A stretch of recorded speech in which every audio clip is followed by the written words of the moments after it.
സംസ്ഥാന സർക്കാരിന്റെ സാമൂഹ്യ സുരക്ഷാ പെൻഷനുകൾ കൈപ്പറ്റുന്ന 55 ലക്ഷത്തോളം വരുന്ന പെൻഷൻ ഗുണഭോക്താക്കൾക്കും ഇതോടൊപ്പം തന്നെ സർക്കാർ സഹായത്തോടുകൂടി പെൻഷൻ തുക വിതരണം ചെയ്യുന്ന വിവിധ ക്ഷേമനിധി ബോർഡുകൾ വഴി പെൻഷൻ തുക സ്വീകരിക്കുന്ന 7 ലക്ഷത്തോളം വരുന്ന വിവിധ സ്കീമുകളിലായി പെൻഷൻ തുക സ്വീകരിക്കുന്ന ക്ഷേമനിധി ബോർഡ് പെൻഷൻ ഗുണഭോക്താക്കൾക്കും 7 ലക്ഷത്തോളം വരുന്ന NSAP പെൻഷൻ ഗുണഭോക്താക്കൾക്കും മാർച്ച് മാസത്തിലെ സാമൂഹ്യ സുരക്ഷാ പെൻഷൻ വിതരണ നടപടികൾ സംസ്ഥാന സർക്കാരിന്റെ ഭാഗത്തു നിന്നും ആരംഭിക്കുന്നു എന്നുള്ള സന്തോഷ വാർത്തയാണ് ഈ മണിക്കൂറുകളിൽ പുറത്തു വന്നിരിക്കുന്നത്.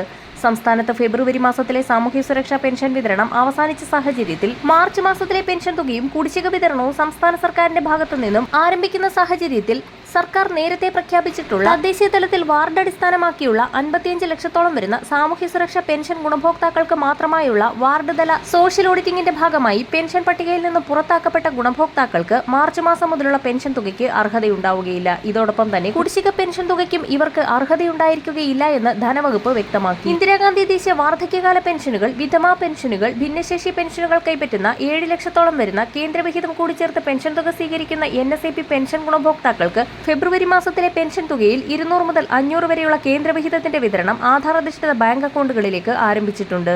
ഈ സാഹചര്യത്തിലാണ് ഗുണഭോക്താക്കൾക്ക് മാർച്ച് മാസത്തിലെ പെൻഷൻ തുക വിതരണം സംബന്ധിച്ചുള്ള സുപ്രധാന അറിയിപ്പുകൾ എത്തിയിരിക്കുന്നത്. സാമൂഹ്യ സുരക്ഷാ പെൻഷന് പുറമെ സംസ്ഥാന സർക്കാരിന്റെ വിവിധ മേഖലകളിലേക്കുള്ള ആനുകൂല്യ വിതരണം, സർക്കാർ ജീവനക്കാരുടെ ക്ഷാമബത്ത ക്ഷാമാശ്വാസ കുടിശ്ശിക എന്നിവയുടെ വിതരണം എന്നിവ നടത്തുന്നതിലേക്കായി സംസ്ഥാനം വീണ്ടും കടമെടുക്കുന്നു. 605 കോടി രൂപയാണ് കടമെടുക്കുന്നത്. കടപ്പത്ര ലേലം മുംബൈ ഫോർട്ട് ഓഫീസിൽ മാർച്ച് 11 ചൊവ്വാഴ്ച ഇ-കുബേർ പോർട്ടൽ വഴി നടക്കും. എന്നാൽ 4 മാസത്തോളമായി കുടിശ്ശികയായിരിക്കുന്ന സാമൂഹ്യ സുരക്ഷാ പെൻഷന് പുറമെ നിർമ്മാണ മേഖലകളിൽ 15 മാസത്തോളം കുടിശ്ശികയായി കിടക്കുന്ന പെൻഷനും സർക്കാർ ജീവനക്കാർക്കുള്ള മറ്റ് ആനുകൂല്യങ്ങളും വിതരണം ചെയ്യുന്നതിലേക്കായി 10,000 കോടി രൂപ കടമെടുക്കാൻ അനുവദിക്കണമെന്നാവശ്യപ്പെട്ട് കേരളം കേന്ദ്രത്തെ സമീപിച്ചിരിക്കുകയാണ്. മാർച്ച് മാസത്തിലെ ചിലവുകൾക്ക് ഇതുകൂടി ലഭിക്കണമെന്നാണ് ബാലഗോപാൽ അറിയിച്ചിരിക്കുന്നത്.